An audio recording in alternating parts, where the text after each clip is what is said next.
Hi, I'm Mark Christie, one of the technical team here at StoreMagic. And what we're going to do in this video is an end-to-end install of StoreMagic's hyper-converged virtualization VM failover two-node solution. So here we can see SvHCI, and I'm on our trial website, and I'm going to quickly register for a trial. Now, while I'm waiting for these different pieces of the emails to come through, I'm going to just overview the hardware that we're going to be deploying this on top of. So first and foremost, with a quick PowerPoint, we can see that what I have is two DL325 HP AMD servers.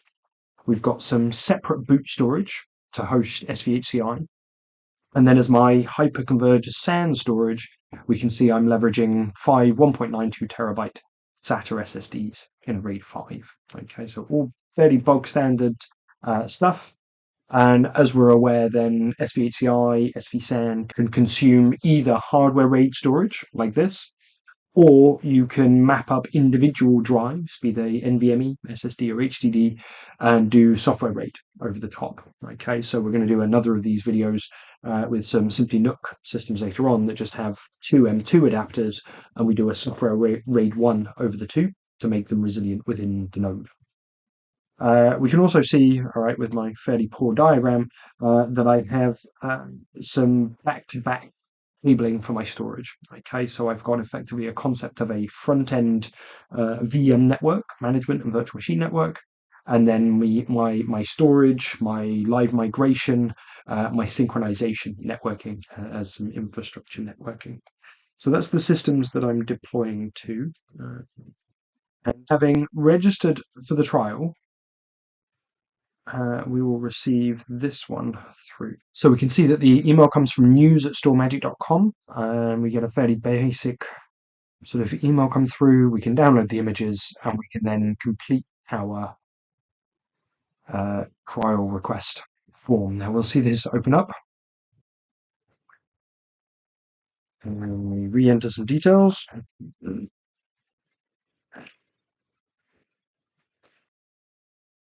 And of course, then the key important point that we select the trial that we want to do, SvSAN, SvKMS, in this case, SvHCI, and as we can see, I'm selecting that I'm going on to HP hardware.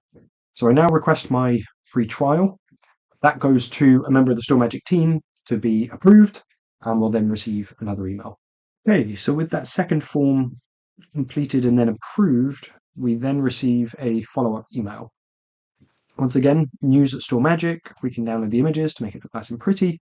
But the key piece here is this yellow box where we can then pull with the checksums the package that we're looking for. So if I just come over here, this is just opened up on my other monitor, and we can then see our 211 megabyte zipped up ISO downloading.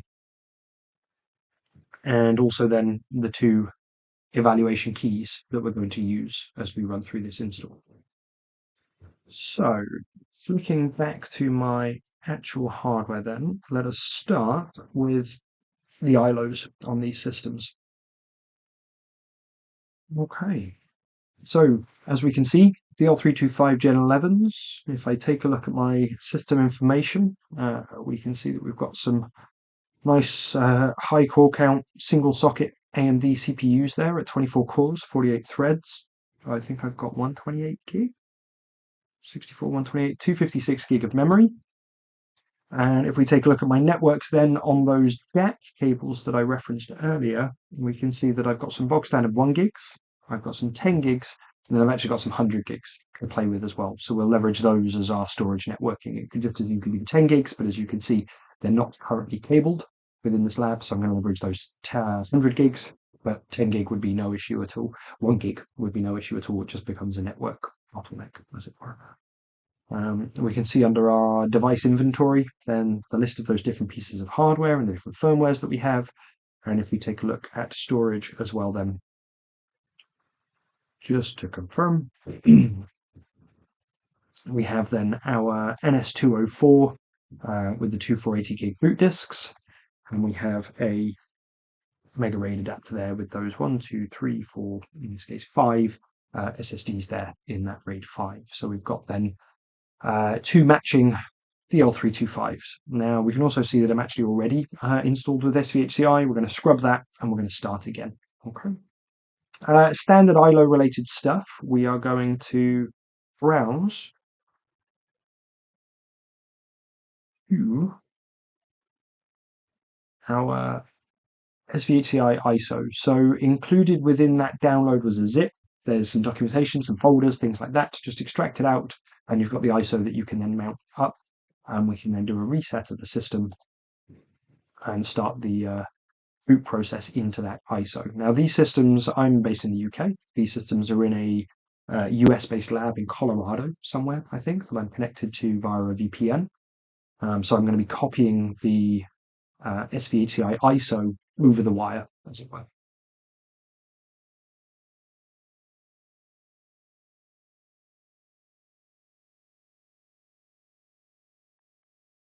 I'm going to do an F11, select my boot menu.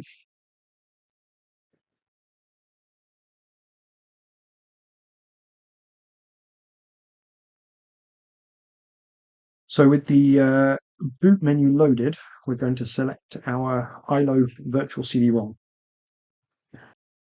Once again, before I did it with a mouse click, obviously I can down arrow within this menu to find my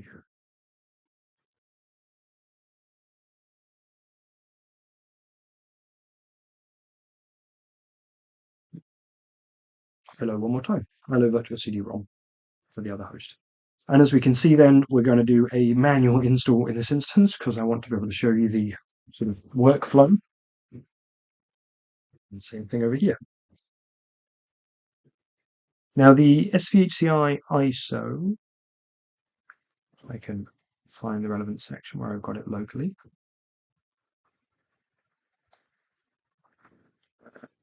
It's current places.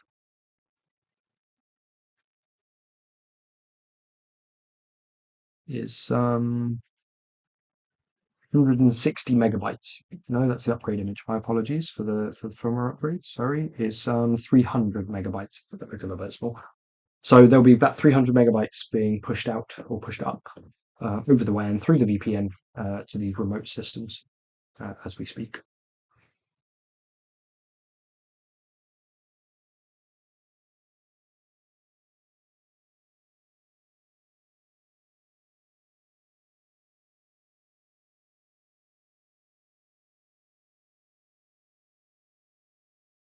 Okay, so we can see both here deploying with GPT, i.e. we're on a UEFI only BIOS as opposed to a legacy BIOS. We fully support legacy as well with a Grub bootloader. We can see then our first option with this ISO, select what we're going to install, so SvHCI. Okay, so we enter a 1 and press enter.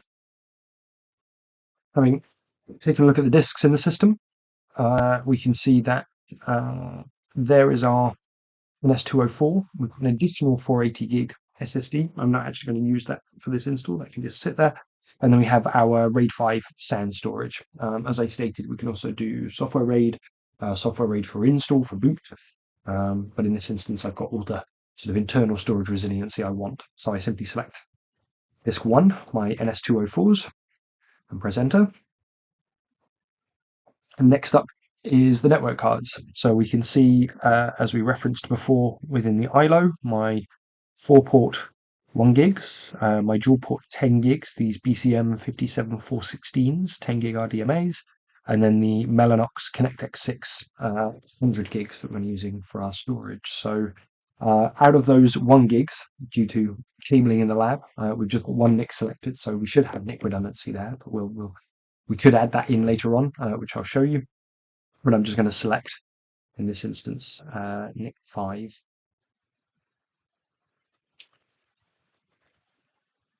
And then we assign our management IP. So 16.172.65.6, 16.172.65.8, the 7 is my ILO. Forgive me, it's not a usual subnet. 255.255.92.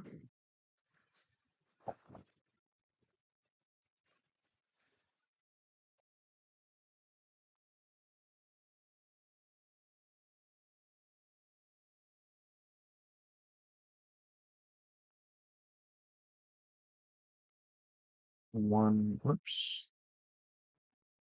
I managed to, okay, so my IP, what did I do? 16.172.65.1 as my gateway.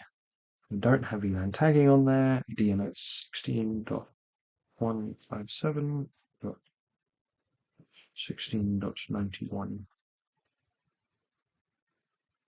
MTP is fine. And yes, we'll start installing.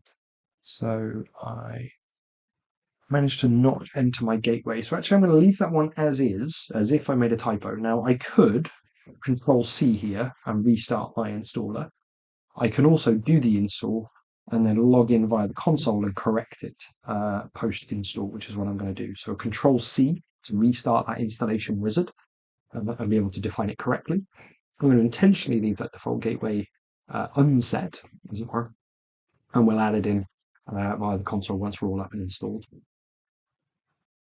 Okay, so with the installations completed, as we can see on both systems, we can now press enter to reboot.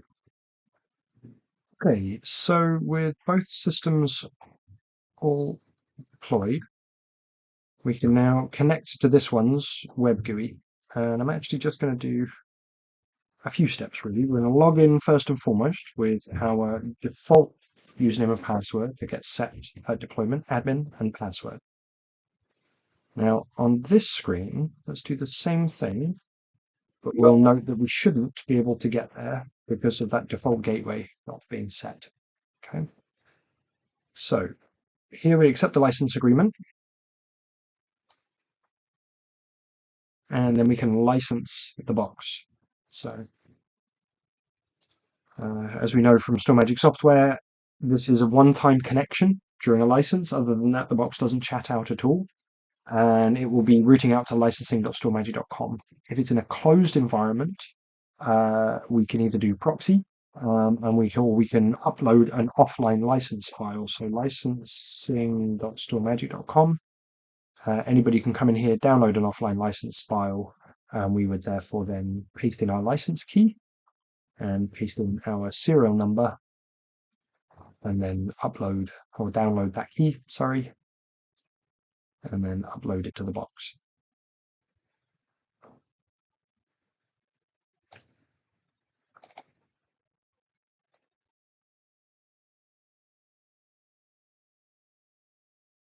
So we can then give the box a name. Oops.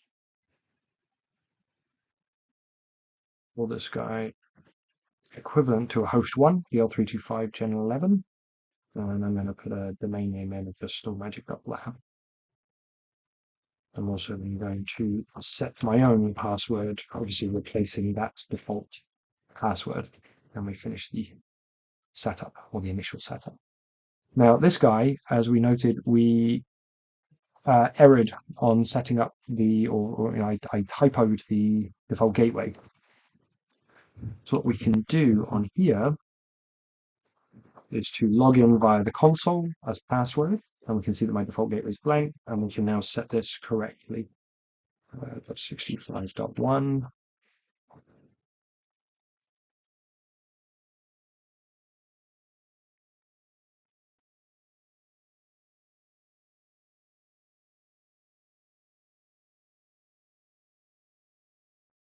Okay, so with my first boot with completed and my systems tidied up where I'd been using them previously, I can check the pools. We can see that I've got a remaining sort of space on those M2s as a boot pool, and I've got my hardware RAID 5, that 7 terabyte that's in each system as that SSD RAID set. Now that's equivalent in VMware to my VMFS. Okay, there is no shared file system in SvHCI, but that's equivalent to my VMFS. That's the blob of storage that we're going to use as our shared storage.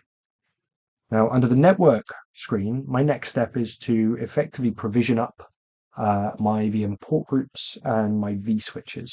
Now, let's create a default port group of LAN first and foremost. Let's make it nice and simple on each node.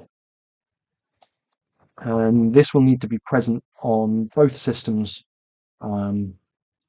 if I'm looking to cluster them together and fail over and so on.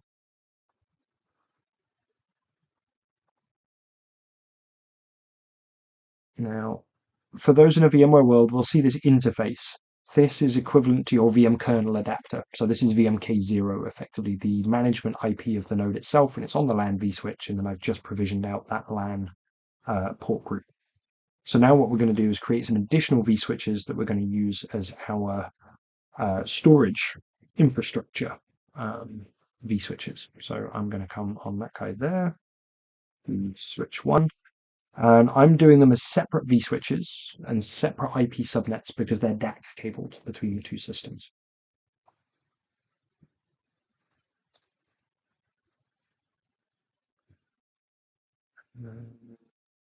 Create another vSwitch. So for vSwitch 2.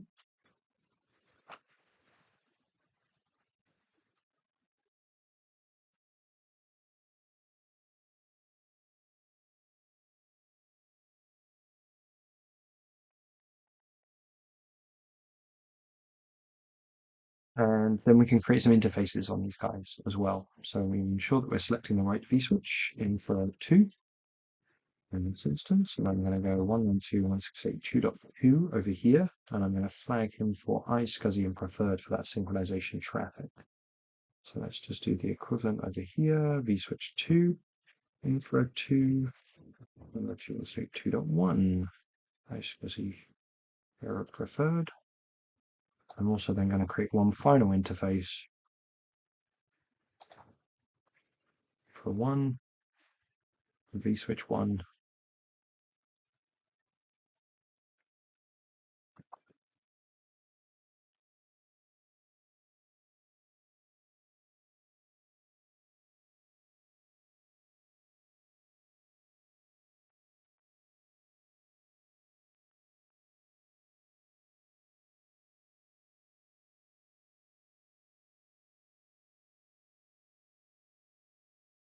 And so just to validate that that networking is working correctly, we can do a ping across.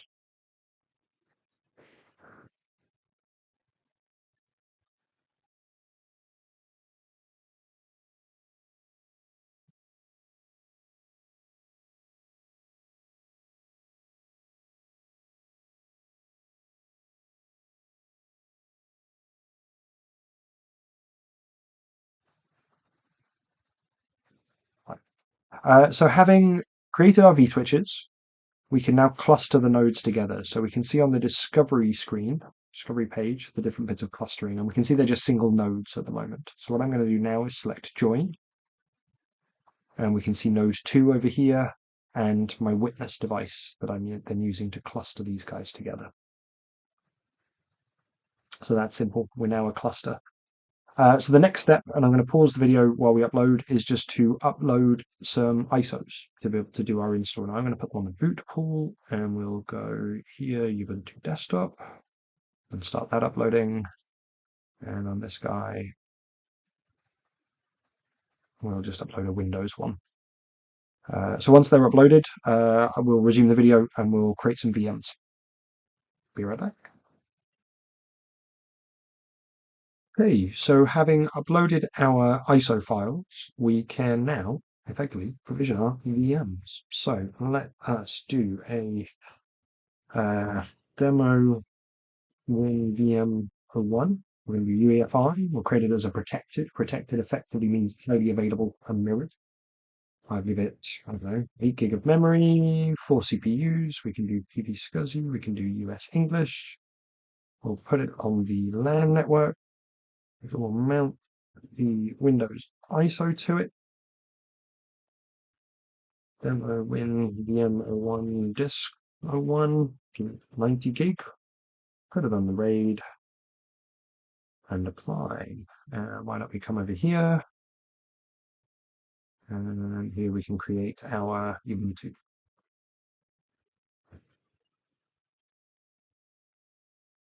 And we do the same thing. So we'll go 8, we can go 4, whoops.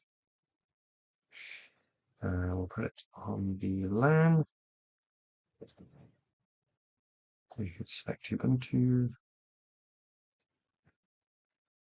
Easy. 90 gig as well, and apply. Now we can see that synchronizing there in the background as that disk. And if I just select the targets here, for example, I get a tooltip there. What's that? 1.13 gigabytes per second. This one's synchronizing 300 odd. I'm just going to ramp up a little bit. 600 odd. You get the idea. So it's doing its stuff. And if we have a look then at our VMs, we can then VNC. Power this guy on.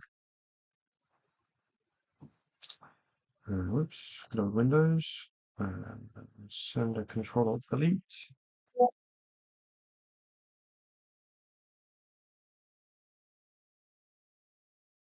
And boot from the CD.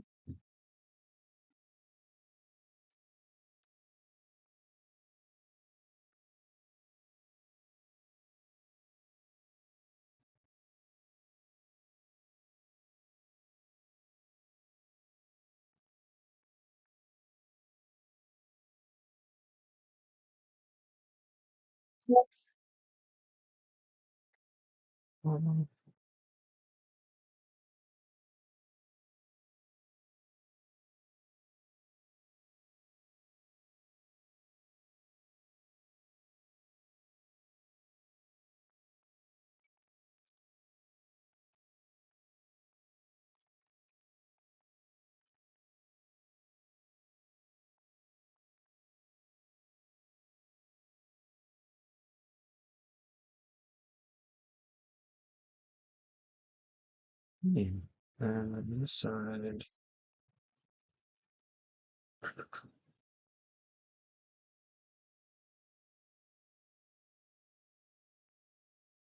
Okay, so we are all up and installed here on the left.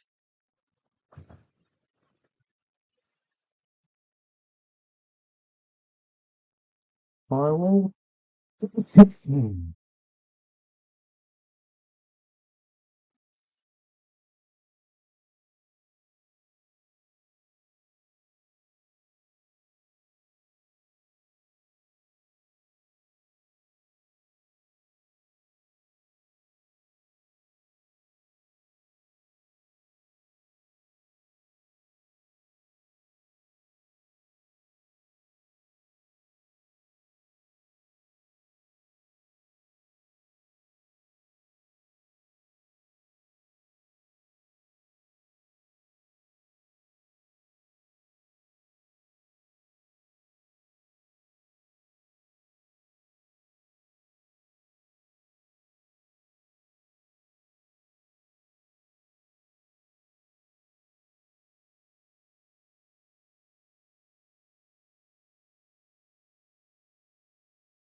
And with that, then we have our VMs, we have our highly available environment. What we'll do next is to effectively complete what we can do, at least on physical, of our evaluators guide. So I'll pause there and we'll continue on shortly. Okay, so with my VMs here pinging away, what we can do, is I click the wrong things, is to, let's say, migrate Ubuntu VM 1. So this bottom one here, we can see its nice little arrow as it live migrates between the two systems.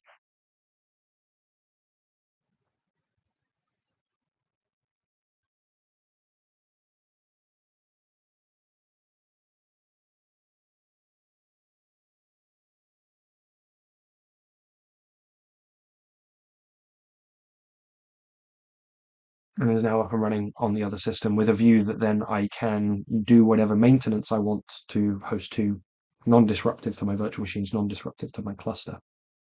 So my next step is to do a HA failover, in fact. So let's do that. Um, if I come over to my ILO,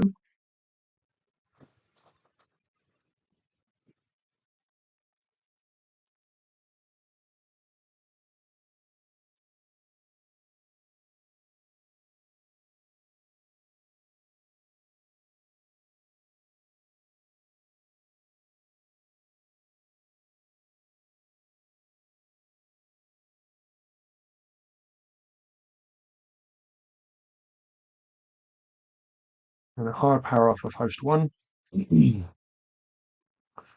Bosh, at which point obviously our pings will stop responding. I just killed the host underneath them.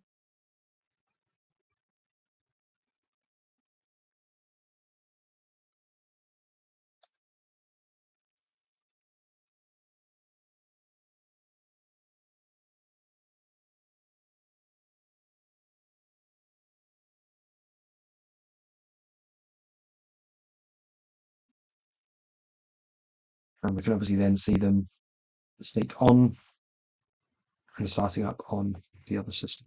What's going on with my ping there? There we go. Uh, so what I can also do then is the equivalent of a cluster down. So we're going to do something slightly harsh to these systems. We're going to now power off host 2. Now a cluster down, an environment power failure as edge systems. You can't control that startup order. And the key question is always, oh well, I don't want my bad data, my out of sync data online. So I'm going to power off host 2 and I'm going to power on host 1.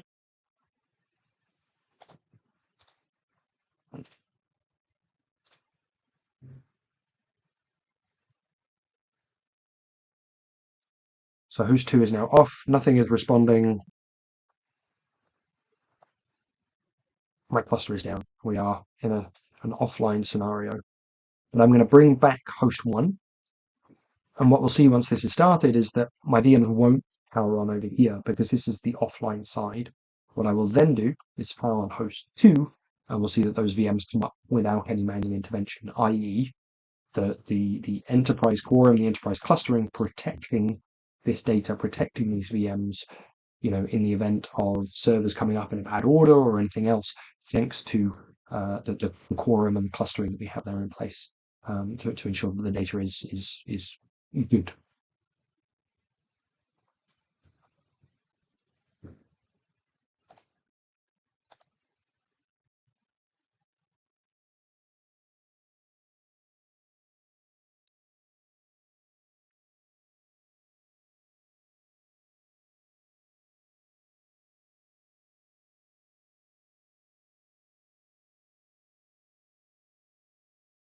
Okay, so with node 1 started, I can refresh here.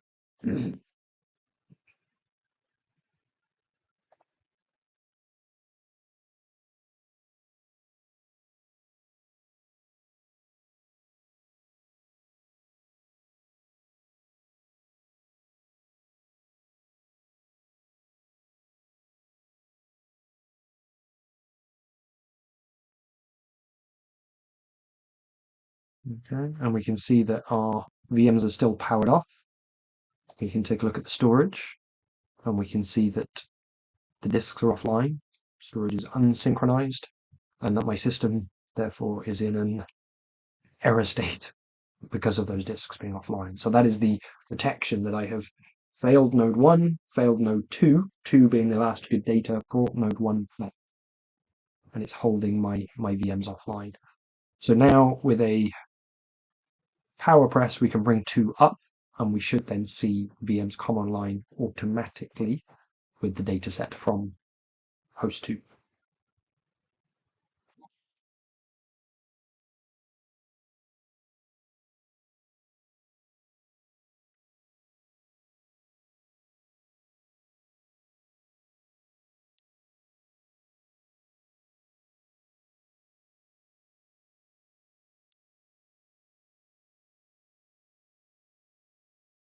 So as node 2 comes online, We can check over here and we can see our VMs coming up on the different systems.